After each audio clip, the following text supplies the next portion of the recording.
I've pretty much travelled all over the UK, but my memory of Birmingham has always been of panicking on the spaghetti junction or getting lost in the urban jungle of the city centre. And yet I'm in Birmingham now, and the city has over 200 green spaces. It's not just parks.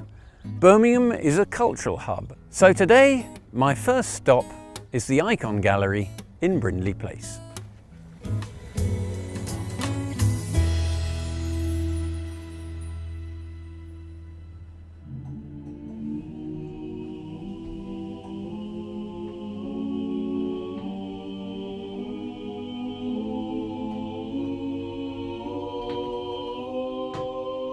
The Icon was set up almost 50 years ago by artists, a group of artists who left art college, and since then it's developed into an international organisation which has a great aspiration into bringing the best of contemporary art to the doorstep of local residents and people living here. In 2014, Icon celebrates its 50th year anniversary, so for us we're not just looking back but also looking forward, and so we want to imagine the next 50 years as expanding and encouraging even more artistic debate, even more new commissions, and having Birmingham as the centre of a cultural renaissance in the UK. So, if contemporary art and singing lifts are your thing, then this is definitely one for your list. However, there's a place just round the corner from here where I think I'll feel much more at home. Hi.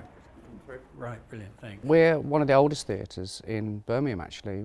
Our history goes back to 1924. This is our third building. We've occupied this since 1998. The previous building was where the RBS building is in Brindley Place at the moment, and part of that development was to agree to build us a new theatre, and that's how we've got this wonderful, wonderful establishment that we're very lucky to have. So, Noddy Holder is in this fashion store in the 70s and he thinks he needs one more item of clothing to complete his outfit. And the assistant suggests, would you like a kipper tie? And he says, oh yeah, great. Milk 2 sugars, please. Right, tough crowd. So we've seen its greener side. We've seen its cultural side. But what does Birmingham have to offer my taste buds? Well, what better place to go than a man who's earned himself a Michelin star for his cooking?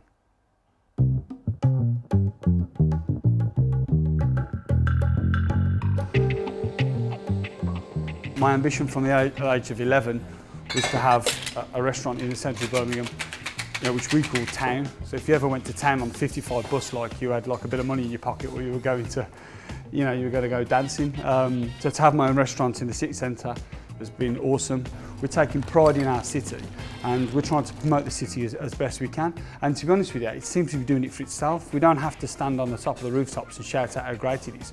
People just generally have to come here and find out for themselves.